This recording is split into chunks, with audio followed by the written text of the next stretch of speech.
Ladies and gentlemen, welcome to the Master of Me podcast, built around mastering yourself. If there's one area that you choose to pour it into yourself. Make sure that you're thinking about what you're thinking about and why you're thinking about it. Make sure that you're being purposeful with your time, that you're moving in the right direction of growth, because it can be said that God is an acronym and that we're either growing or dying. And if you're pushing yourself towards growth, you're finding areas to grow, then you're helping yourself. And in total, you're helping humanity, and you're either helping or hurting in this world. That is one area that I can align with my guest today, is seeing how he's taken his tribulations and turned them into a triumph story.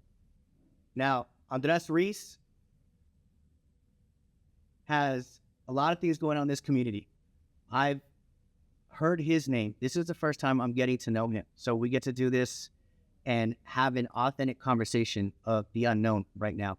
And everything I've heard from Bobby Rodriguez, from Andrea Alvarez, from a long list of people, Mickey Bachelier, of Andres, is that that's a good dude. You should talk with that guy. Mm-hmm.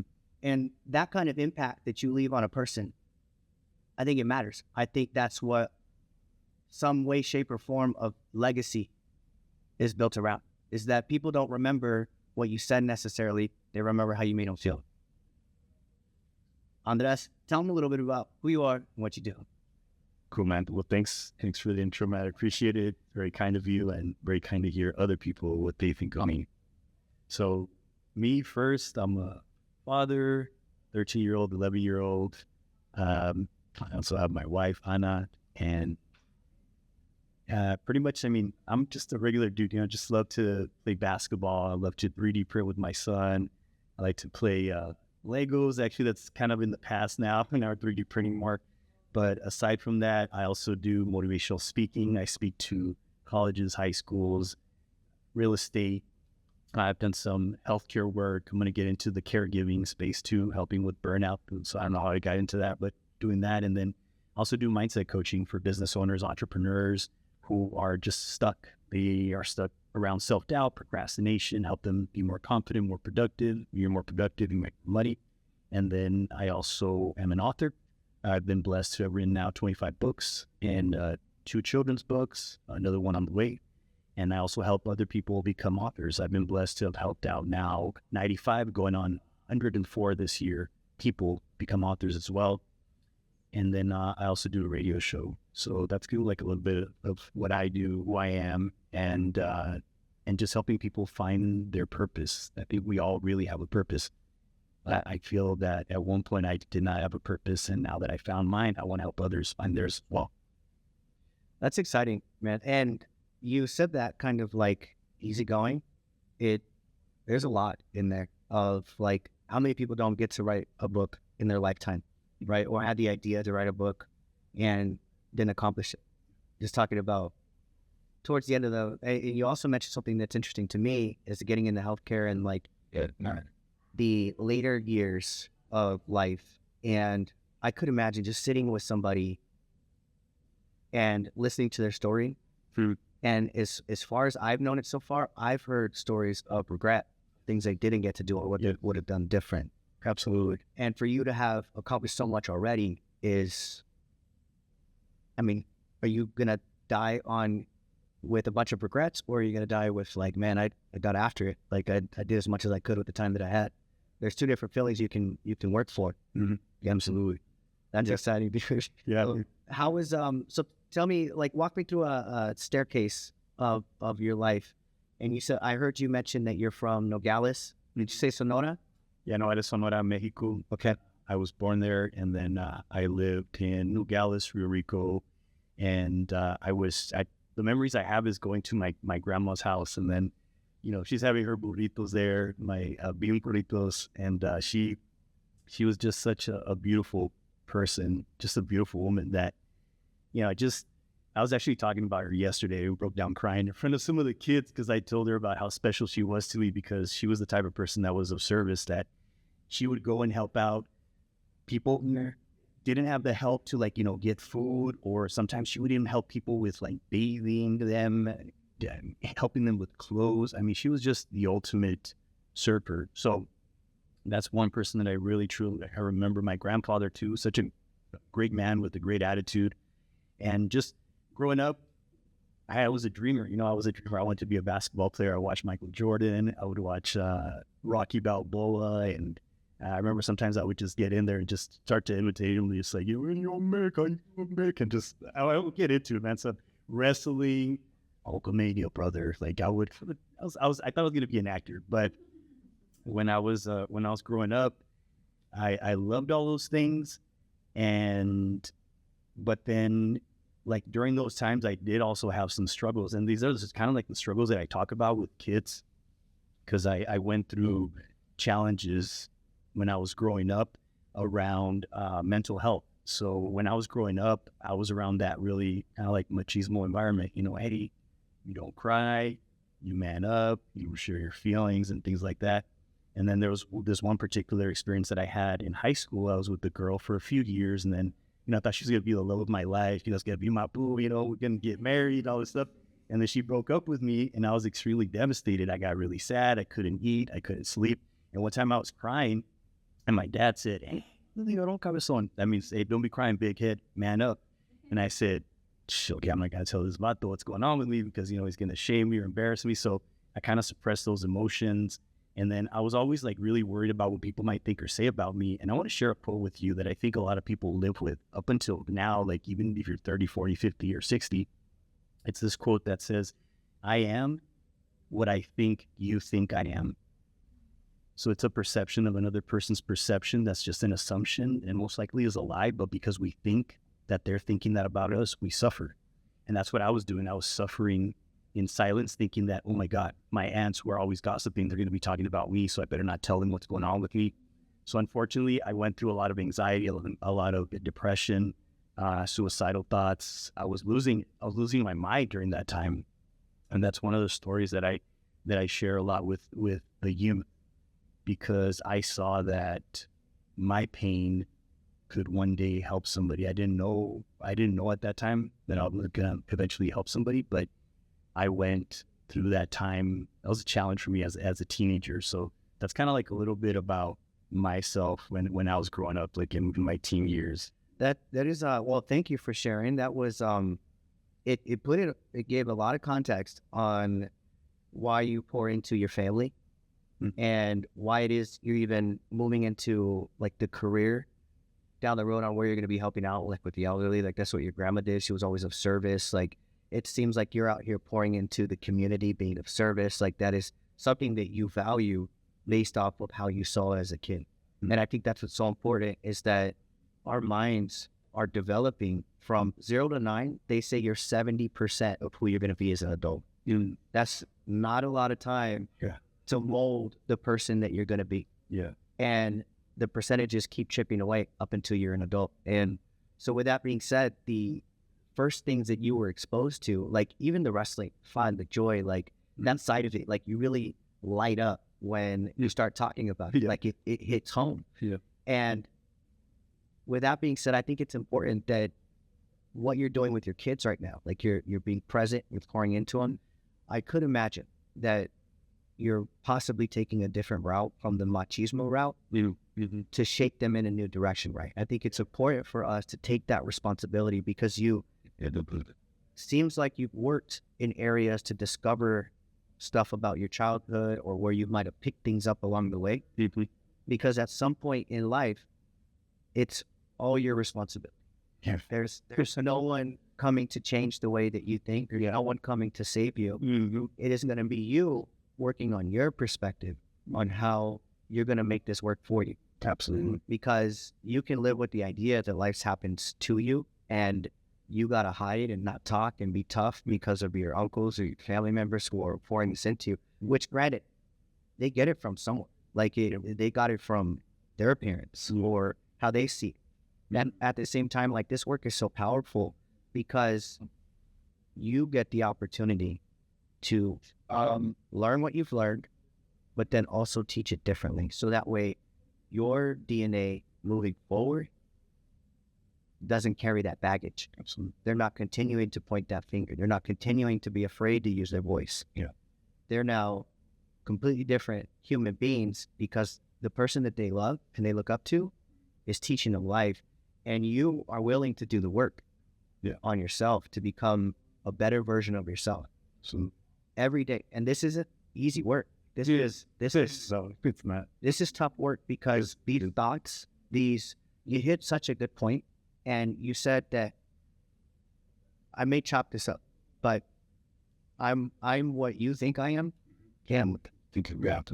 I am what you think I think I am. Yep. I am what I think you think I am. Yeah. And I think I even chopped that up because I said I was going to chop it. Like that was a whole thing in itself. We'll save that conversation. But at the same time, it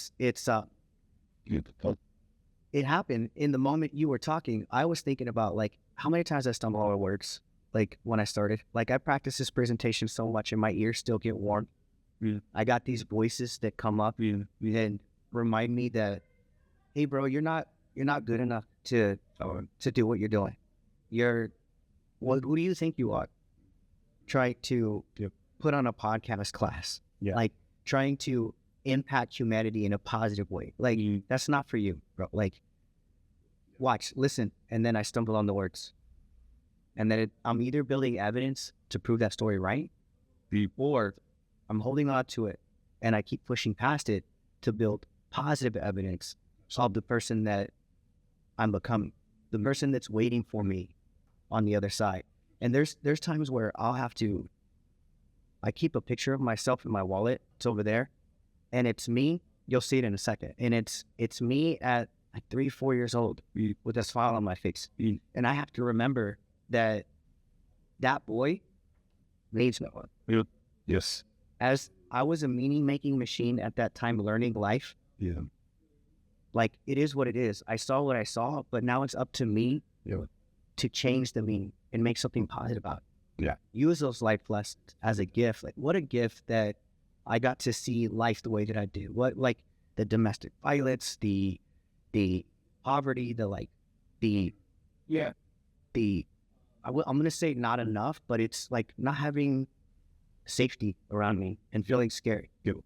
Like those feelings come up often, and it's up to me to recognize the feeling. Like, oh, I'm feeling scared.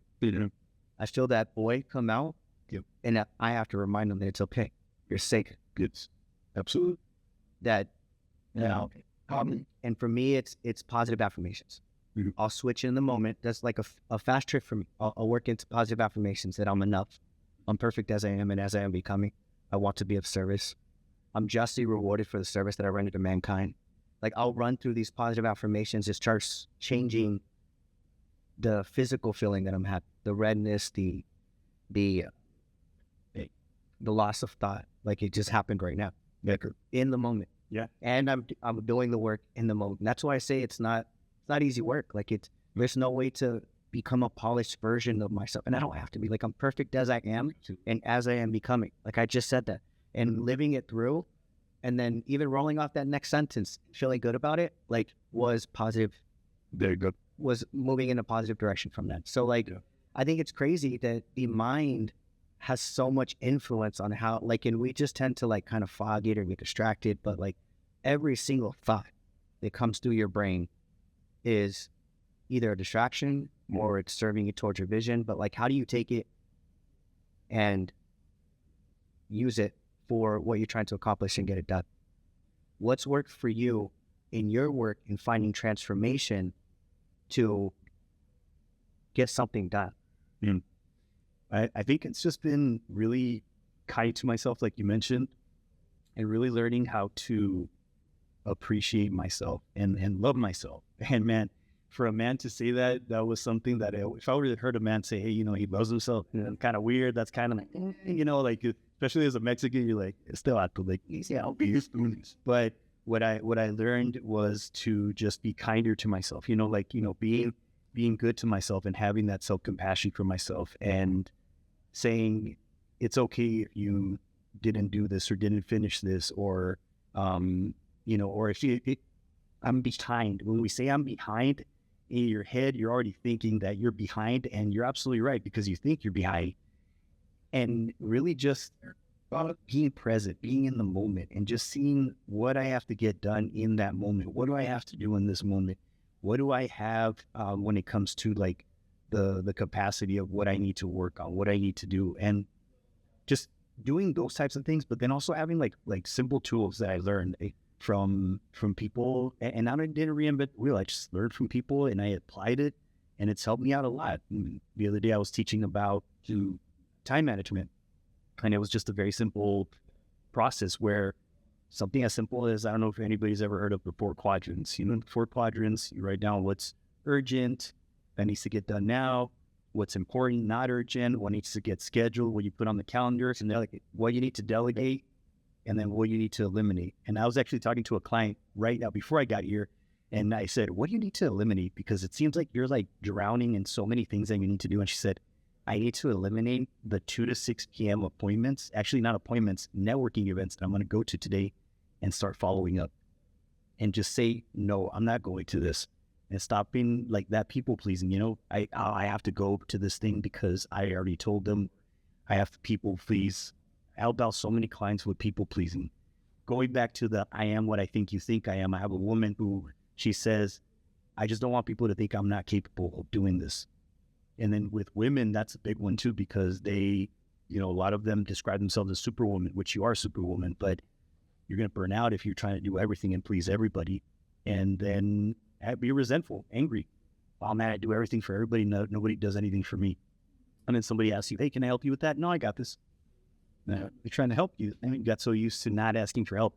Asking for help too is something that I was a victim of saying, well, it's because my parents never taught me how to ask for help. And they were the example. They never asked for help. They were the strong ones. Oh, I got this. We never asked for help. And then we learned that. And then now we're doing it because it's just a learned behavior, but we can change that. But if we continue to just try to take on everything, you're eventually going to burn out. And sometimes people don't even notice that they're burnt out. They're just running on fumes. They're just running on their last. They just don't know what's going on. But yeah, I think people burn out too on purpose, right? Like if I get so overwhelmed with the list, the tasks that I have to do, then I essentially don't have to do any of them, right? Because I got so hyper focused on the one that I was working on that the other ones got missed. But how important were those other ones too, right? They wouldn't be on your list, right, if they weren't semi-important to you. So like at the same time, like, man, I'm so busy or I'm so behind, and like constantly using that, but you're premeditating that you're going to miss a lot at the end. Mm-hmm. And yeah, is that a self-esteem like booster, or is it chipping away? Like if you don't do the things you say you're going to do, which you wrote it out on paper or you put it somewhere and you didn't do it, like, is that helping you or hurting?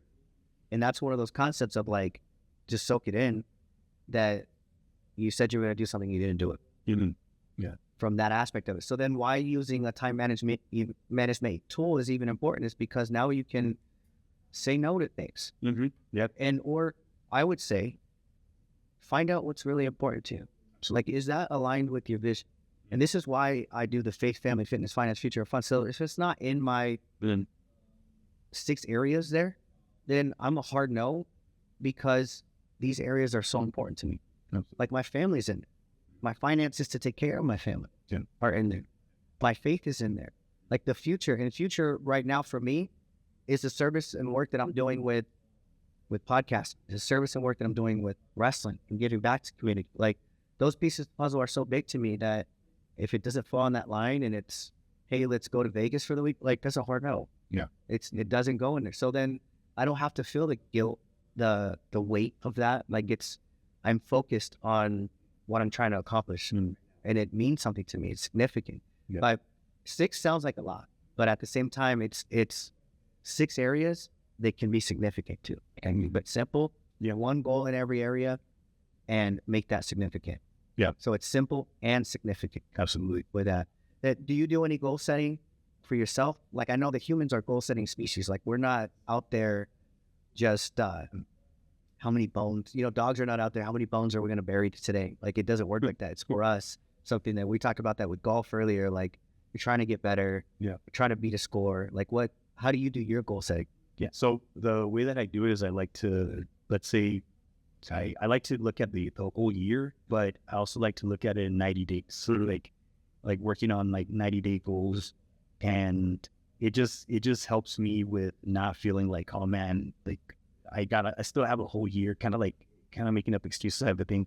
But for me, 90 days to focus on like a couple of specific goals. And then of course, under like, let's say I'll just give you an example. Let's say you want to make $100,000 or more.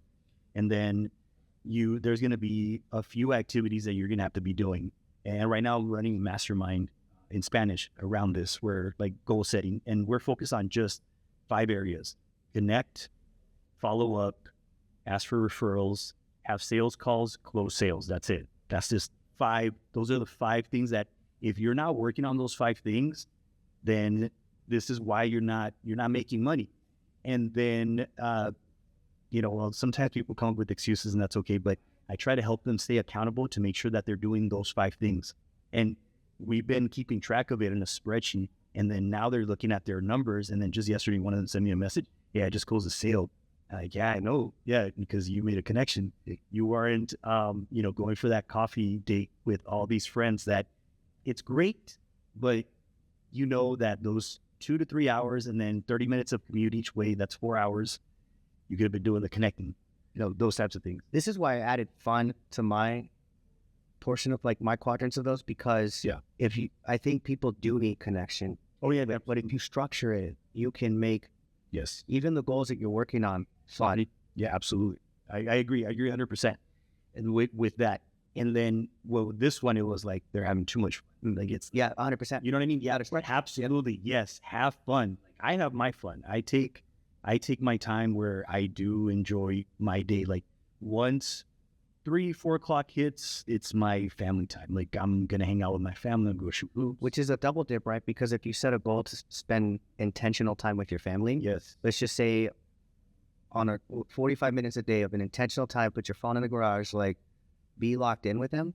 But then at the same time, you're hitting your family goal because you're pushing up on those minutes with your kid. Yes. You're being intentional with them, and you're hitting on your fun goal because that's fun to you. So then now, like, does it have to be hard, or can we eliminate the roadblocks by double dipping on? I mean, is there a way that you can double dip on more of those? Like, can you make your fitness and your family align? Can you make your fitness, family, and fun align? Yes, I love that. No, and you're absolutely right. I double dip on that with, like, I get to spend quality time with my kids. Usually it's on Sundays. I take them up to Tuamac Hill. We walk up there, 3 of us. Sometimes my little one doesn't go because he's really tired, but is usually my 13-year-old. He goes along with me. And then after that, we go get a burrito, and then we go to a coffee shop. We have some coffee. We play Uno. We play Speed. I bring the cards out there with me, and I'm there with them for like 3-4 hours. We spend 3-4 hours, very quality time. And then also after I'm done working, I even bought like a little pool table for the kids, and then we have a pool table, foosball table. We play, we have little tournaments and things like that, and we like doing that stuff, and we played it. Even their mom too joins in on that. Like, she's not that big of a fan, but she'll do something like that with us, and we get to spend some time. And with my wife, sometimes we'll go outside in the backyard and just talk about life. Recently we had a challenge that came up, and we've been supporting each other, talking to each other, and just being there for each other, and enjoying just being out in the backyard, hanging out, and watering the trees and things like that. And we enjoy those things. And you're absolutely right, double dipping on things like having fun, but also spending quality time with the people that you love. Man, that's powerful. I would say for a one-time interaction, like me working through your mind and your mindset in this conversation right now, that I can put you on a list of like, the dude's likable. Like, raise your hand if you think he's likable based off what you talked about right now. Would you work with him? Yes. I think that what one area I was trying to like learn a little bit more about, and I'll just ask you right now, like, what was it for you that really said that you needed to do something different with your life than be a machismo male figure? Like, what really impacted you? I think it was just trying to find something in life. Because I was telling myself, there's got to be more to this life than just this. Like, this cannot be it. I have been working a job, call center jobs for many years. I hated it. I just did it. And I even at one point said in my life, I guess this is my life. I guess this is what I'm going to do for the rest of my life. I don't know anything else. This is it. And honestly, thinking about that, it just really hurt my heart. I said, no, I know that I was meant for more. I know that I was put on this earth to do something more. And that's when one day I just popped in a YouTube audio, and I remember this quote that really hit my heart. I was listening to it, and this guy said, many people will leave the universe without a trace, and under their name you can put not used up. And I said, man, that's me. Like, I know I have not been used up. You know that I was meant for more. I know that I could do more. And then that's when I just started listening to these audios, and then I after that, they said, follow your dreams, like do something that you love. And ever since I was 12 years old, I always wanted to be a stand-up comedian because I liked Martin Lawrence, Dave Chappelle, all these guys. And then I started doing stand-up comedy, and I'll be honest, at first I really sucked. I'm a very bad comedian. I remember this one time I was at the comedy club, and then there was this old viejita, this old nana. She was eating, and then she looked up and she went, I said, dang, that's pretty bad. And I remember there was a guy, Dom, he was really good. And he was like, these guys from California. He's like, bro, like, you're not good, bro. Like, you got to get better, bro. And I was like, I thought these guys were in the movie, but this guy was real. And then I said, okay. So then I got coaching around public speaking. I got better as a comedian. The Nana wasn't going like that anymore, but I fell in love with public speaking. And that's when I just started doing public speaking for free, like at middle schools, high schools. And then eventually somebody told me, how much do you charge? And I said, what do you want to pay you? Like, I can make money with this. And then that's when I just started getting paid little by little. And then people asked me from high school, or just people that they knew me, like, how are you doing that? You used to be so shy. Like, I could never imagine you doing public speaking. And that's when I started doing just confidence coaching. And then I just started to coach people. And then eventually, like, when I went full-time as a coach and a speaker, that's when I started to say, hey, like, maybe I could write a book or something like that. Like, but one of the limiting beliefs that I had through all these years was, I only have a high school diploma. Like, who am I to do all this? You said limiting, right? Yeah, your limiting belief. And my limiting belief pull you down. Pull me down, man. And I would compare myself to people who were like from family who were lawyers, doctors, engineers, surgeons, and I was over here with just high school diploma, comparing myself to everybody and saying, I'm not good enough. And that's why I wear this. Like, what we're talking about, good enough. I am enough. Like, I got to remind myself, I believe in myself. I am enough. I wear these with pride. And just to remind myself, like, talking about affirmations, just looking at this and I'm like, of course I'm enough. I am good enough. I believe in myself. If I don't believe in myself, who else will? I have to believe in myself first in order for others to also, I can help them believe in themselves. But that's kind of like how I got started, like with all these things, like just working on myself and then learning how to love myself, learning how to be a better version of myself, but then also like trying to give myself what I could then give others, because you can't give what you have. If you don't love yourself, if you're not empathetic or compassionate to yourself, you can't give it to somebody else. Forgiveness, man, has changed my life. It's made me a happier person. It's made me lighter. My energy is better because of it. Forgiveness, man. That's another topic. Well, I'll just like touch straight on it right now, so that way, while we're on this idea, like, I would challenge, and I've done it for myself. This is why I say that. I would challenge, as you're thinking about what you're thinking about, why you're thinking about it, where it's coming from, that kind of concept. I didn't mean to be a tongue twister there. Is there's stories in our life, events that happen that we create stories to. And so an event for me was being dropped off at school at Roberts Elementary, and I'm in 4th grade. My mom says she's going to be back, pick me up by the bus bay. Well, end of school comes around and she doesn't show up. And my friends start getting picked up. The buses leave and the teachers start leaving. And I'm still sitting on the curb with my Ninja Turtle backpack waiting for my mom. Right. And at that time, I started to think that something was wrong with me. Mm. It's really where it sunk in, where I didn't feel enough. Mm. And that happened to me over and over again. Like, I continue to justify that story. Yeah. You know, my dad got sent away he went to prison, and one of the things that, like, a teacher had asked me, like, what was going on at home, I told you about the domestic violence and stuff, and the counselor said, pick up the phone and tell this guy what you just told me. And I did. And when I got home, my dad wasn't. And after that, like with my mom leaving and not coming back and picking me up, dropping me off at family member's house and not picking me up at daycare, not picking me up, it started to justify that story that when I speak up, people leave me. So I stopped saying no to people because I didn't want to scare them off. I didn't want them to leave me. I said no to things that weren't aligned with my values because I wanted to maintain that relationship. So that was a problem down the road because that's where it came from. Mm-hmm. I get it. But the problem was that I didn't realize what was happening is that I resented, he said forgiveness. I resented my mother so much that at some point it turned into revenge. And I would make a commitment with the person. I'd shake their hands and I wouldn't do my part of the deal. The time passed. I waited for them to respond, say, hey, what's up? I came up with a good excuse. Really what I was doing was I was making them wait. I wanted them to feel what it felt like to be left.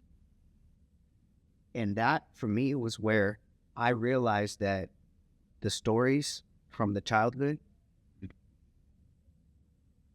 is what was shaping my perspective at the time.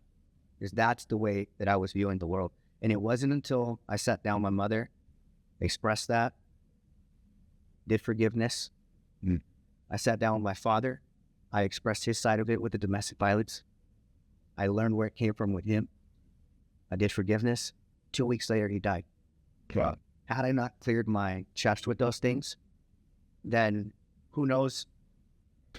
Who knows the guilt, the blame, the shame, like all those moments. So when it comes time to like being stuck and being in a pattern that's not serving us, like I aligned that forgiveness is the most powerful tool. However, I also see that like we got to find out who the hell we need to forgive. Like, where is it coming from? Absolutely. Why would I like, I'm just walk around forgiving people? Like for me, I have stories that are impacting my life negatively. And as they come up, like, how can I dive into this right now and figure out why it's impacting me in a negative way? What do I feel around this right now? Yeah. Call there. That's powerful. Ladies and gentlemen, I'm going to teach you guys how to post this podcast, but thank you for having Andres Ruiz on the show here, listening to us talk, just kind of having a conversation, being authentic. You get to see that it's not perfect. This was real. Like I stumble on words. I think about things while I'm doing it, but it gives me power to just position and come back from it. And I think that's what's important, is that this doesn't have to be perfect. It's your podcast. And when we get into the production side of it, like you can doll it up if you want to, but at the same time, it's also authentic. Like there's something about looking another man in the eyes, connecting, that doesn't have a machismo feeling to it, that we feel connected as humans. And I know his story. He knows a portion of my story. And you can leave this moment knowing whether I helped you or hurt you. Good. And what if it was that like your life depended on how many people you helped or how many people you hurt? What if you got a feather every time that you helped a person? And what if you got an anchor on your ankle every time you hurt a person? Like at the end of the day, when your name was unused or your potential was unused, you have a full set of wings or you have some heavy ass legs. Good. So thank you for spending time, Matt. Thank you for being here. I appreciate you, brother. Thank you. Appreciate you. Thanks.